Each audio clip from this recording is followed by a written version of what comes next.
Welcome to the Henry George School for our 5-session course on Silvio Gesell. The correct title is Silvio Gesell, Beyond Capitalism versus Socialism, ? Our instructor throughout this journey is George Sidman, an economics and Japanese language graduate and former Wall Street financial analyst with Goldman Sachs. After Goldman, Josh worked as a Japanese equity derivative trader at Morgan Stanley in London and Tokyo. He is also the founder of and director of the Silvio Gesell Foundation, a Tennessee-based organization dedicated to promoting the ideas of Silvio Gesell. So earlier on, I had a talk with Josh. This is officially a 5-session course, but depending on how the conversation goes, you might need to extend it. So if that's the case, then we will let everyone know. So, but just for your planning. All right, so Josh, the floor is yours, and thank you. All right, good evening. I'd like to thank Ibrahima and the Henry George School for having me. And thanks to all of you for joining me tonight to talk about the economic perspective of Silvio Gesell. So by a show of hands, how many people believe that our existing economic system is generating good outcomes? More specifically, how many believe that the economic theories and practices currently in use lead to a good balance of wealth creation and distribution, broad-based opportunity and prosperity, economic stability, and a healthy relationship with the environment? Okay, unsurprisingly, not many hands were raised. In a world where people disagree about virtually everything, one thing most people can agree on is that we're not on a healthy, sustainable economic course. Unfortunately, as soon as we start talking about what needs to be done in order to solve our economic problems, that consensus breaks down. Generally speaking, when it comes to the search for solutions, most people divide themselves into two opposing camps. On one side are the capitalists, and on the other side are the socialists. Capitalists tend to believe that private parties interacting through markets with as little involvement by the government as possible is the best recipe for general prosperity. Socialists, on the other hand, believe that markets tend to unfairly enrich the owners of capital at the expense of the working class, and that we therefore need centralized authority to intervene and redistribute society's resources in a more equitable manner. Of course, there are gradations in between, but these two belief systems are the two poles that define the spectrum of mainstream economic debate. And these two groups view each other as opponents, even enemies. It would strike either group as bizarre to suggest that they might work together to arrive at a set of solutions which accomplishes the goals of both groups. These perspectives appear to share no common ground. Most people view capitalism versus socialism as an either-or proposition. Choosing one implies rejection of the other. Of course, given the audience I'm speaking to tonight, this statement doesn't necessarily apply to those in attendance. Anyone who subscribes to the economic perspective of Henry George has already stepped outside of the conventional framework of economic analysis and debate. But as you're all surely aware, such folks make up a very small fraction of the overall population. The vast majority of people still buy into the dualistic capitalism versus socialism framework. But neither of these groups has a historical track record of generating good results. Capitalism generally has strong wealth creation, but most of that wealth goes to a small group at the top, while the majority of people lead a precarious existence in which their basic economic needs are not assured. Whereas countries which have attempted to adopt socialism or communism typically see weak wealth creation and stagnant or declining standards of living. And both systems are perpetually plagued by frequent damaging economic crises. Expecting that either approach will provide the solutions we need is an exercise in repeating the same actions and expecting different results. So if we hope for a better economic future, it makes sense that we must step outside of the conventional capitalism versus socialism framework and search for solutions that do not lie along this artificially narrow spectrum of ideas. Silvio Gesell offers a fundamentally different vision for an economic future which combines the best aspects of both systems, the powerful wealth creation of capitalism, along with the equitable distribution of socialism. Furthermore, Gesell diagnoses the causes of the economic instability, which seems to be an unavoidable feature of modern economies, and shows us how recurring economic crises are not inevitable. And finally, he shows us how our economic practices can be brought into harmony with the laws of nature, so that we can balance the needs of economic development with the preservation of our planet. If I may, I'd like to take a few minutes to describe my own path, because I think it shows how Gesell represents a way out of an economic box that many, many people find themselves in. I was a child of the 1980s. My father is a stock analyst and commodities trader. For me, learning about the markets and economics was a way of bonding with my dad, so I became interested in the subject from an early age. One of my childhood heroes was the iconic character Gordon Gekko from the movie Wall Street.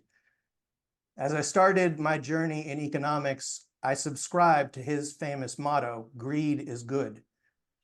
I loved the idea of the free market system because it told me that I could strive to become rich and that by doing so, I would also be helping others. The free market ethos says that a system in which everyone is free to pursue his or her own self-interest results in the most efficient use of resources throughout the economic system, which maximizes the size of the economic pie and benefits everyone. It describes economic development as a rising tide that lifts all boats. It's a beautiful idea. It tells us we can have our cake and eat it too. And to the present day, I haven't given up on that idea. So I studied economics in college and then went to work in the financial industry, first as a financial analyst at Goldman Sachs in New York, and then as a derivatives trader at Morgan Stanley in London and Tokyo. But I quickly saw that the reality of capitalism didn't look like what I read about in the textbooks. I remember being in a job interview at a major financial institution, and the person interviewing me was explaining in a very matter-of-fact way that his job was to find ways to violate the spirit of the law without breaking the letter of the law. His perspective was that powerful private sector players will always have more brain power, more resources, and stronger incentives than the government agencies overseeing them. So there will always be a lot of money to be made by staying one step ahead of the regulators. Hearing someone say this so unabashedly was eye-opening for me, and it shook the comfortable complacency with which I embarked on my career on Wall Street. As I saw more of what went on in the real world, I had a hard time reconciling it with what I learned about in my economics classes. I saw the people I worked with getting rich by gaming the system, while every morning and every evening as I walked to and from work, I saw people sleeping on the sidewalks and asking me for spare change. This didn't look like a rising tide that lifts all boats. But the only alternative I was aware of was socialism or communism, which generally seemed to lead to horrible results. From the drab, crumbling apartment buildings in the former Soviet Union to millions of dead peasants resulting from China's Great Leap Forward, I saw no evidence to support the conclusion that socialism or communism represent better alternatives to capitalism. And this was the dilemma I found myself in from my mid-20s to my mid-30s. And this is the box that most people who bother to think about economics at all tend to find themselves in. Do we just have to accept that financial operators getting fabulously wealthy by manipulating the system is a necessary price that must be paid for the benefits of the free market? Or do we have to believe that despite their historical failures, socialism or communism can be improved upon to offer a better alternative to capitalism? I couldn't get on board with either option, and I wasn't aware of any other alternatives. Then in 2007, I was reading The General Theory by Keynes, and I came across an intriguing description of a man I had never heard of before. That man was Silvio Gesell. Keynes described Gesell as an unduly neglected prophet and gave a very positive assessment of his economic analysis. I was puzzled about why I had never heard of Gesell before. Keynes's description was compelling enough that I wanted to learn more, so I decided to go to the source and read Gesell's book, The Natural Economic Order. The fact that it was not in print in English and that I had a hard time even locating a used copy was the first clue I had about just how far off the beaten track this stuff would take me. When I finally read Gesell, what I found was a revelation. Unlike the general theory, there were no complex mathematical formulas or technical jargon. What there was a common sense examination of the processes of wealth creation and distribution, laid out in plain language that anyone can understand. And for the first time, it showed me a way out of the capitalism versus socialism box that I'd been stuck in for so long. Before getting into the specifics of what Gesell says, I want to give a brief biographical sketch of his life. Silvio Gesell was an entrepreneur and self-taught economist born in 1862 in St. Vith, Germany. Due to the humble economic circumstances of his family, he didn't go to university and instead embarked on a career in business as a young man, first in Germany and Spain, and then in Argentina. It was in Argentina that he had the formative experiences which would shape his economic perspective and enable him to develop a groundbreaking understanding of the creation and distribution of wealth. As most of you probably know, Argentina has been in a state of economic crisis for more than 20 years now and just elected a controversial new president. Unfortunately, economic turbulence is nothing new for Argentina, and the last couple decades of the 19th century were similarly tumultuous. Gesell arrived in Argentina in 1887 as a representative of his brother's company, which sold dental supplies. Over the next few years, Argentina would experience extreme economic instability, including bouts of runaway inflation, as well as a severe economic contraction, which had a strong impact on Gesell's business. My colleague, Carlos Luge, the founder and director of the Silvio Gesell Institute in Buenos Aires, describes Argentina as a monetary laboratory. What he means by this is that Argentina has experienced some of the most extreme economic instability in human history. And as is sometimes the case, the fundamental principles of the universe only reveal themselves under extreme conditions. It's my opinion that if Gesell hadn't experienced the economic upheaval of 1880s and 90s Argentina firsthand while running a business in the midst of it, he very well might not have had the insights which would form the basis of his economic theories and proposals. He began writing on the subject of money in 1891 and became an important voice in the Argentinian political arena, specifically in the debate over the gold standard. Gesell was a fierce critic of the gold standard, and he was a driving force behind an economic reform package in 1899 that initiated a period of economic growth that would last until World War I, and during which Argentina became one of the top 10 economies in the world. Gesell moved back and forth between Argentina and Europe and expanded upon his earlier writings to publish The Natural Economic Order in 1916. The book found favor with Irving Fisher of Yale University, the most famous American economist of the time, and the intellectual godfather of the New Deal. Fisher believed Gesell's ideas could represent a solution to the Great Depression and described himself as a humble servant of the merchant Gesell. He wrote his own book, essentially copying Gesell's monetary proposals, and worked with the US Congress to introduce a bill based on Gesell's ideas. Unfortunately, FDR viewed the idea as too radical, and the bill was never put to a vote. Gesell's ideas then received prominent treatment in the most influential economics book of the 20th century, The General Theory, which, as I mentioned, was where I first heard of him.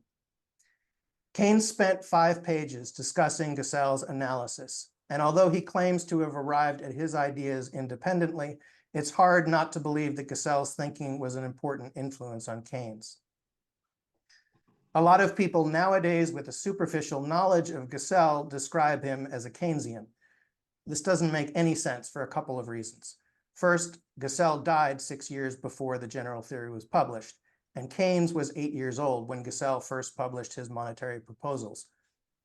Second, While Gesell and Keynes have a lot of similarities in terms of how they analyze the causes of economic crises, they advocated very different approaches to solving the problem.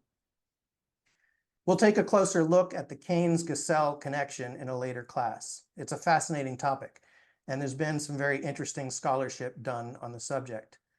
My friend Carlos Luge, who I just mentioned, wrote a book called Keynes and Gesell, A New Paradigm, in which he makes the case that Keynes essentially piggybacked on Gesell and ended up receiving credit for a lot of ideas that were originally developed by Gesell. Unfortunately, after World War II, Gesell's ideas declined into almost complete obscurity, and he was virtually unknown in mainstream economics for several decades. In recent years, there's been a resurgence of interest in his work, in particular following the financial crisis of 2008, during which the subject of negative interest rates prompted a number of prominent economists to revisit his ideas, notably including Greg Mankiw, a Harvard professor and former chairman of the White House Council of Economic Advisors. There have also been a number of papers published by the Federal Reserve and the IMF discussing Gesell's ideas. That being said, Gesell is still relatively unknown in the English-speaking world, and the main centers of Gesell scholarship are in Germany and South America. Before getting into the specifics of Gesell's economic perspective, I want to say a few words about the dynamics of this course. First, I want to be clear that I'm not presenting myself as an expert. I'm not a professor of economics. There are people who know a lot more about this stuff than I do. I'm simply someone with a lifelong interest in economics who has thought about the ideas of Silvio Gesell for over 15 years now. I don't claim to have it all figured out, and I don't claim to have the answers to every question. You might very well have questions that I won't be able to answer, and that's totally fine. My aim is not to build a church of Silvio Gesell. Rather, it's to understand how the world works, specifically how wealth is created and distributed, because I believe we can do a lot better than we're doing, and the stakes involved are extremely high. This is literally life and death stuff. Silvio Gesell's ideas are just the most persuasive, most compelling that I'm currently aware of. If someone comes along tomorrow and presents something even better, I'd like to think that I'd be open to it. As Gesell wrote in the introduction to the Natural Economic Order, of the discoverer's name, truth takes no account. So we should never say such and such is true because Silvio Gesell says so, or because Adam Smith says so, or because Karl Marx says so, or because Henry George says so. In fact, I believe that an important cause of the dysfunction of our existing economic system is the whole idea of authority, of relying on experts. Economics as it exists today is deliberately enshrouded in complex jargon and impenetrable mathematical formulas. This leaves the ordinary person out of the conversation entirely. We're convinced that economics is too complicated for ordinary people to understand, and that we must therefore put our trust in experts and defer to their greater wisdom. I don't believe in that approach, and neither did Gesell. He told us that even if we arrive at theoretically perfect solutions through the approach of deferring to the authority of experts, those solutions won't work. Because economics isn't physics. The economy isn't composed of particles that behave in clear, predictable ways. We are the material of the economic system. We're the cells of the economic organism. We create economic reality. And if consciousness shapes reality, how can we possibly shape a reality that does not reflect our level of consciousness? But that's what the whole idea of deferring to experts is all about. It's based on the idea that there are people smarter and wiser than us who will tell us how to live our lives, even if we don't understand the reasons why. I'd like to read an excerpt from Silvio Gesell's Parable of Barataria. I should mention, by the way, that most of the sources I'll reference in this course can be found on the links page at silviogesell.com. The Parable of Barataria is a fictional account of a society that attempts to create an ideal economic and monetary system. In a speech to the assembled community, the leader of Barataria says the following: We must respect our democratic institutions and refuse and refrain from introducing laws which are not fully understood by a majority of our people, however useful such institutions might prove to be. It would be a crime against democracy to obtain your acceptance merely by the confidence with which you honor me. Everything must be paid for in this world. The price of democracy is a travail of life's experience. We must see, observe, reflect, and learn. As Democrats, we must refuse to sanction anything that we do not understand. As long as you do not act on your own judgment, but follow blindly the judgment of others, so long as you have no confidence in yourselves, but repose full confidence in a ruling class, you are not worthy of democracy. You are the fit prey of aristocrats. You can never establish institutions in advance of your mental horizon. Power over men is seldom, if ever, used for their advancement. The state should reflect the state of mind of the majority.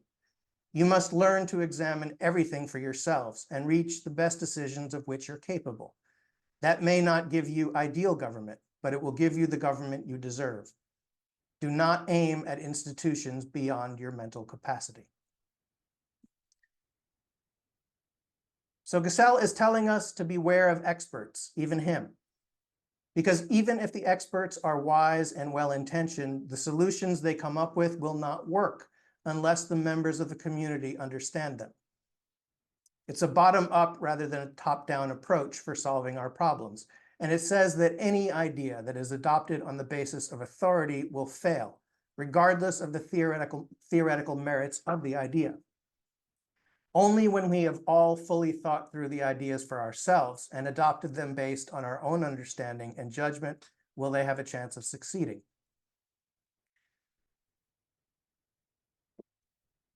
So the purpose of this course is not to convert you to Gesellism. Remember, of the discoverer's name, truth takes no account. Silvio Gesell, the man, doesn't really matter. What matters is whether or not the ideas he developed can be used to build a better economic future. So my goal here is simply to offer a perspective that you may not have heard before, and to submit it to your judgment, your critical faculties, your sense of justice, and your understanding of the laws of nature. Having said all that, a lot of what I'm going to say will probably meet with resistance at first. I know this from many years of experience talking to people about the ideas of Silvio Gesell. I know that his perspective is very challenging for most people. It tends to make people uncomfortable. But the question is, why does it make people uncomfortable? Is it because he's wrong? Or is it because Gesell's perspective conflicts with many preconceived notions that we've built our lives upon but may never have explicitly analyzed? My belief is that it's the latter. Our economic lives are built on a foundation of ideas that most of us have never even thought about or questioned. For example, we all know that money earns interest. Most people consider this normal and natural. We learn this as children when our parents open a bank account for us or give us a savings bond as a gift. We learn at an early age that when one saves money, that money grows through interest. We also learn that when one borrows money, one has to pay back not just the amount borrowed, but an additional amount as well. But does interest really make sense? Is it logical? Is it beneficial? Is it consistent with the laws of nature? When a squirrel sets aside nuts for the winter, does he come back later and find more nuts? No, that never happens. In fact, the opposite happens. When a squirrel stores nuts, some of those nuts spoil due to exposure to the elements. Some get eaten by insects, some get lost, some get stolen by other creatures. A store of nuts invariably loses value with the passage of time. And this is a nearly universal aspect of nature. We live in a universe characterized by increasing entropy. Physical matter tends to move from a state of greater order to a state of less order. And because of this law of nature, almost all forms of physical wealth lose value with the passage of time. So why does money behave in the exact opposite way? Why does money gain value with the passage of time when everything else loses value? This is an example of a simple, straightforward question that most of us have probably never thought about, but which affects virtually every aspect of our economic lives. So this course is as much about examining the ideas that form the foundation of the economic status quo and asking if they make sense, as it is about promoting a specific set of solutions to our economic problems. A big part of the work that needs to be done in order to build a better economic future involves consciously examining modes of thought that are irrational, harmful, or unnatural. Because since our consciousness shapes reality, if our understanding of economics is flawed, our economic reality will be flawed as well.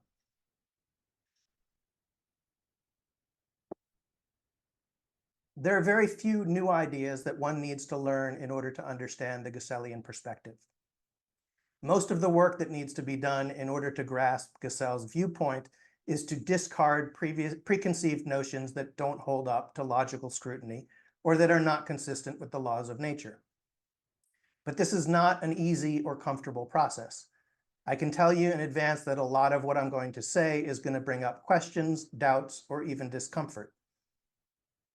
Imagine for a moment that I could prove to you by way of undeniable logical argument that what we have always believed to be the vertical direction is not in fact vertical. Let's say I could convince you at an intellectual level that this is actually vertical. Would that logical proof enable you to immediately incorporate that truth into your life? Would you immediately start to see that all buildings, all doorways, all street signs are in fact crooked? No, because intellectual knowledge is only a small part of human experience. So simply grasping something at an intellectual level is not enough to enable us to fully incorporate it into our understanding of the world. And the same is true of the Gessellian economic perspective. The intellectual part of it is actually quite simple. Here it is. Private ownership of land is unnatural, and our existing form of money is irrational. That's it.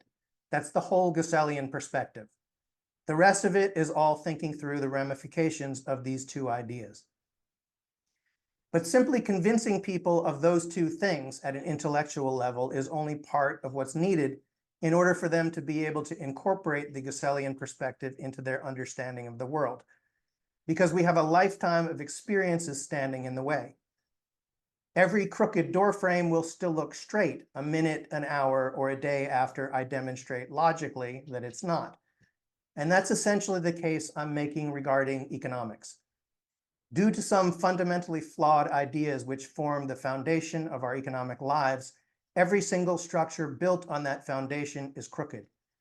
Every single economic transaction that takes place in a system with irrational, unnatural systems of money and land is irrational and unnatural. So if I make an intellectually convincing argument that interest is artificial, irrational, and harmful, does that mean people are going to suddenly start lending money without interest? No. Absorbing and integrating new ideas is something that takes time, and it requires more than just intellectual argumentation. We need to experience the truth of these ideas. And since the world as we know it is built on other ideas, the status quo is a big impediment to understanding. All of the structures and patterns we live by reinforce the existing perspective. So making the transition is a long, arduous process that must include more than just thinking about it. It must also include lived experience. In the last session of this course, we'll talk about just that. How might we create lived experiences which incorporate Gessellian principles and enable us to integrate the Gessellian perspective into our lives? Okay, without further ado, what did Gesell say? Gesell asked the same question that Karl Marx and Henry George asked. Why does the incredibly powerful engine of wealth creation of capitalism seem to invariably lead to widespread poverty, ever-increasing wealth inequality, and recurring economic crises? Why does capitalism not create a rising tide that lifts all boats? Marx concluded that private ownership of capital inevitably leads to economic exploitation, and therefore labor will never receive its full proceeds as long as capital is privately owned. Henry George had a very different answer. He said that the free market system would in fact lead to a rising tide that lifts all boats if it wasn't for one thing: private ownership of land.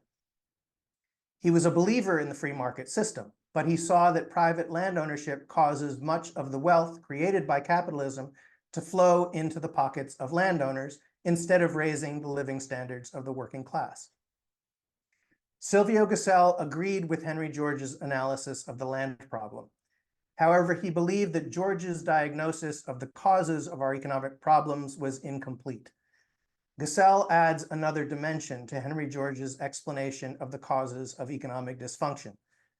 He shows how our irrational form of money prevents it from circulating in the way that we need it to in order for the free market system to deliver on its promises of robust wealth creation, broad-based prosperity, and economic stability. If we think of money as the blood of the economic organism, Gesell tells us that due to our incorrect understanding and formulation of money, the blood that currently flows through our system is as if it were magnetically charged. Instead of flowing freely and naturally to where it's needed and in the correct quantities, it instead flows toward where there is already too much of it and away from where there's not enough. And this basic insight explains a great deal of the general dysfunction we see in our economic system. It explains why we continue to see poverty no matter how much wealth we create. It explains why our system always trends toward greater wealth inequality. It explains why capitalist economies are always prone to periodic economic crises. And it explains our unsustainable relationship with the environment. So Gesell starts by affirming the correctness of free market theory. He believes that a system based on individual freedom, private property, and free competition is essential for the material progress of mankind. Does that mean he was a capitalist? Absolutely not. Most people consider the terms capitalism and the free market system as synonyms, but they're not. According to Gesell, what we know as capitalism is a pathological variant of the free market system that has resulted from the fact that we have fundamentally misunderstood the correct and natural roles and functions of land and money. He shows that our existing systems of land and money are violations of the core principles of the free market system. Therefore, the solution isn't to throw out the baby with the bathwater, as Marx wanted to do, and replace free markets with centralized control of the economy. Rather, what we need to do is fix the two problems of money and land. If we do that, Gesell says that the free market system will in fact do what the textbooks say it should do and create a rising tide that lifts all boats. The common element that ties together the subjects of land and money is that both are instances of improper appropriation of the commons. What are the commons? The commons are natural or cultural resources that by their nature belong to society as a whole and should be managed in the interests of the whole community. Examples of the commons are things like water, air, public airwaves, etc.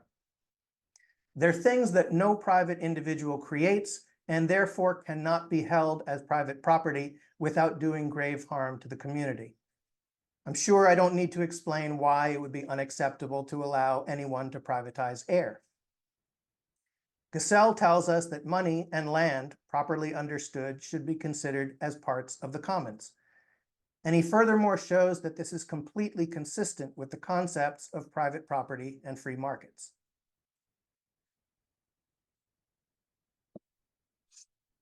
The core idea of the free market system is that people should be allowed to pursue whatever activities they choose, that they should compete with each other on a level playing field, and that they should be allowed to keep and dispose of whatever wealth they create in whatever way they see fit, with as little interference from the government as possible.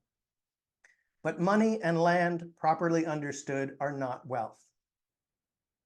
Did that statement make you feel uncomfortable? Because what I just said is an example of what I discussed earlier. Ideas which conflict with preconceived notions that we have built our economic lives upon, but may never have consciously thought about. Most people would say, of course, money and land are forms of wealth. But what is wealth?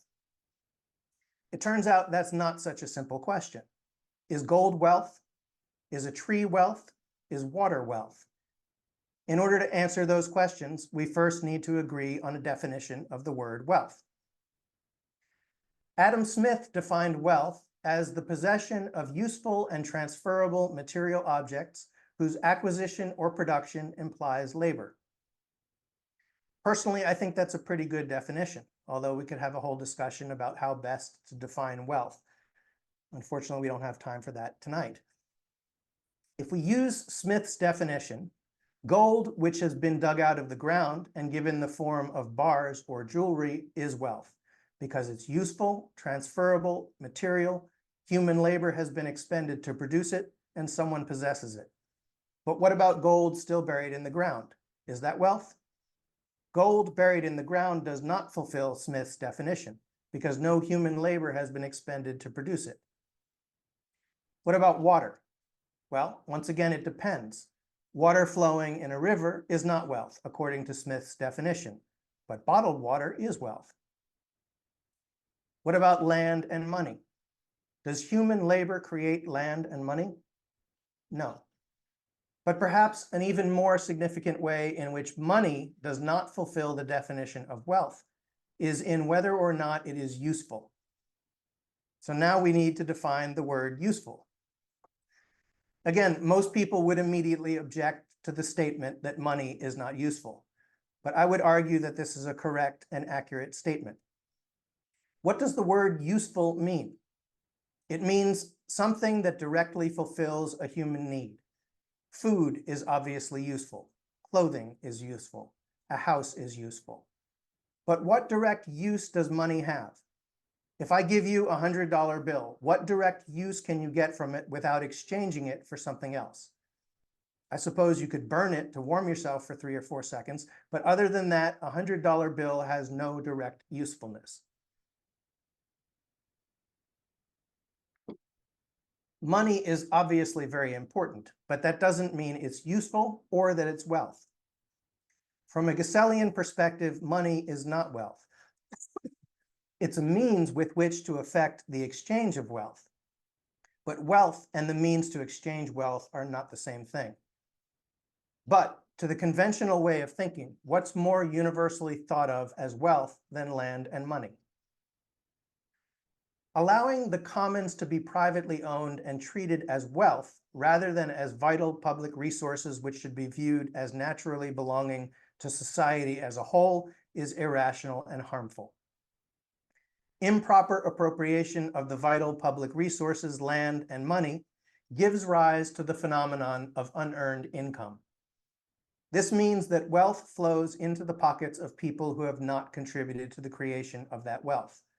And obviously, if wealth is going to people who have not created it, there's not enough left over to fairly compensate those who have. I like to say that the entire Gessellian perspective can fit on a cocktail napkin. Here it is.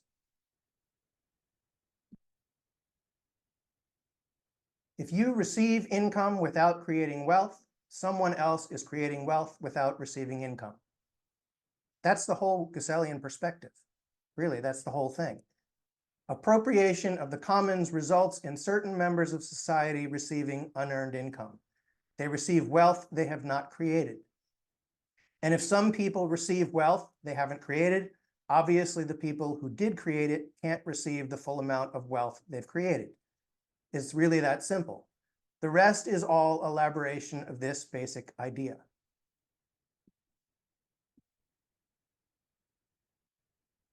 And this is why this course is titled Beyond Capitalism versus Socialism. Seen from this perspective, the solution to our problems will never be found by choosing between capitalism and socialism. Rather, what Gesell tells us is that free markets and the goals of socialism are not opposed at all. They are in fact completely consistent. Of course, here we need to once again examine how we define words. Much like capitalism and the free market system, most people consider socialism and Marxism to be synonyms. But Marxism is just one version of socialism. There are many others. The very first words of the natural economic order address this point. Gesell writes, "The abolition of unearned income, of so-called surplus value, also termed interest and rent, is the immediate economic aim of every socialistic movement. The method generally proposed for the attainment of this aim is communism in the shape of nationalization or socialization of production. I know of only one socialist, Pierre-Joseph Proudhon, whose investigations into the nature of capital point to the possibility of another solution of the problem. The demand for nationalization of production is advocated on the plea that the nature of the means of production necessitates it.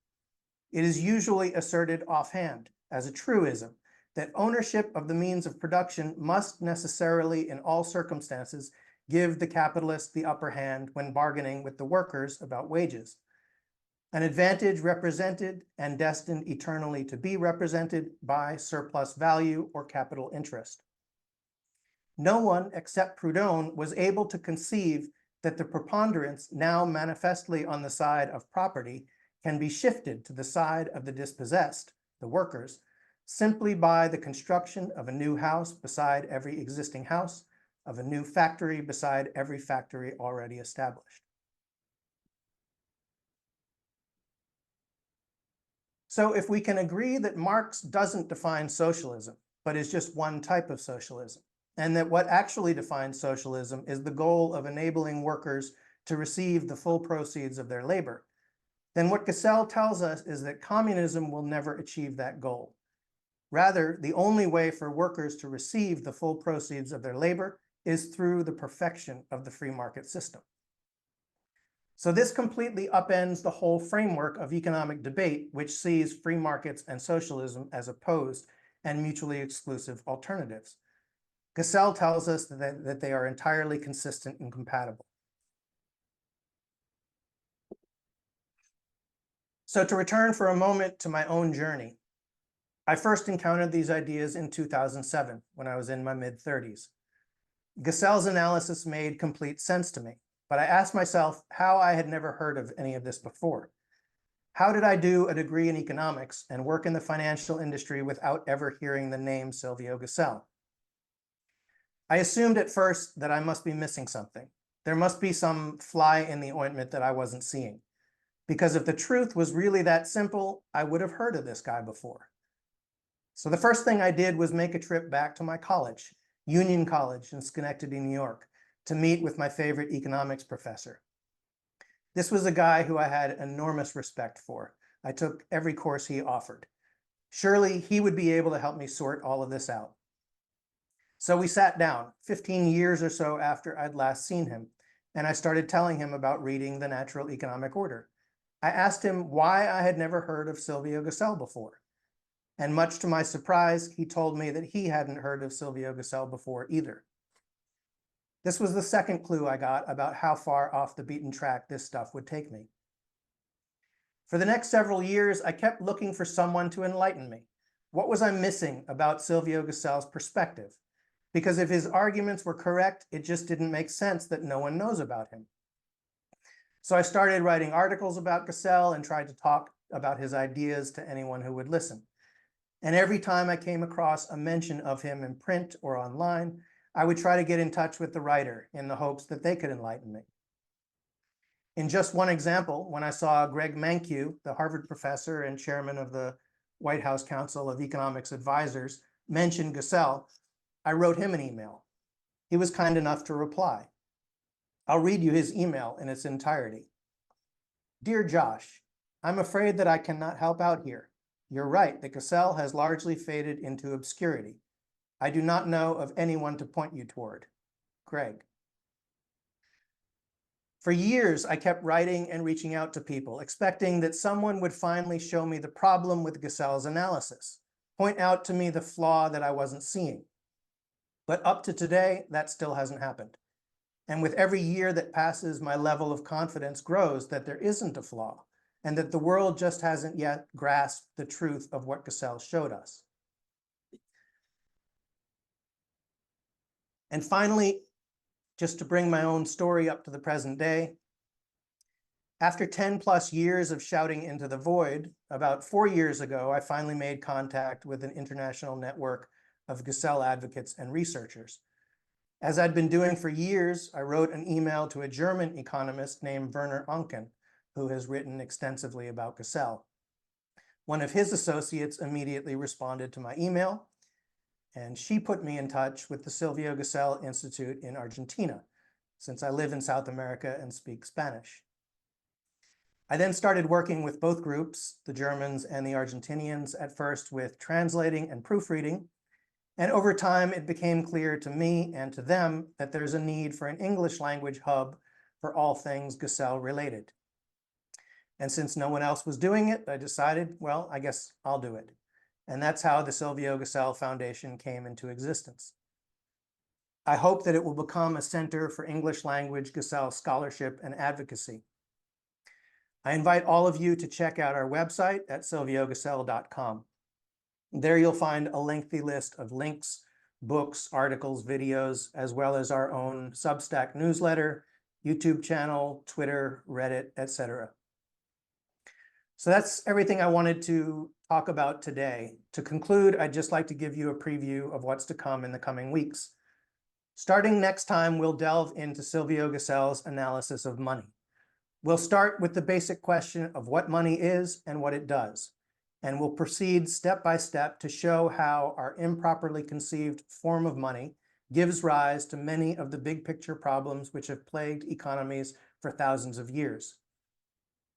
After that, we'll look at Gesell's simple proposal to reformulate money in such a way that it will properly perform its role as the blood of the economic organism, so that it will flow naturally and freely to every part of the system and provide the energy and information that are required for each cell of the economy to properly perform its function.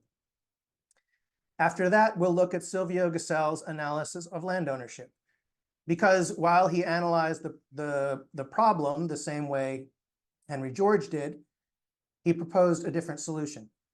Since this course is being offered by the Henry George School, I'm sure we'll have a spirited discussion when it comes time to compare and contrast Henry George's proposed solution with that of Silvio Gesell. After that, we'll look at Gesell's analysis from the vantage point of other important economic perspectives throughout history. We'll go all the way back to the ancient world and see how Gesell's ideas have some very important points in common with Aristotle and the world's major religions. We'll compare Gesell and the classical economists. We'll compare Gesell and Marx. We'll compare Gesell and Henry George. We'll talk about Gesell in relation to modern monetary theory. And as I mentioned before, we'll compare Gesell and Keynes. And then in the final section, session will be entitled Gesell in the Real World. We'll look at a number of instances in which his ideas have actually been implemented. I'll also describe a few initiatives that we're working on at the Silvio Gesell Foundation to put his ideas into practice, both in local communities and online. And last but not least, no economic discussion these days would be complete without mentioning Bitcoin. As anyone who follows us on Twitter will know, I'm not a big fan of Bitcoin. Essentially, I view it as the polar opposite of what Gesell proposed. But I do think the cryptocurrency space holds some intriguing possibilities for implementing Gesell's ideas in the digital age. In fact, Gesell's ideas are already being used in a number of crypto projects. Thank you very much, Josh, for this very brilliant lecture.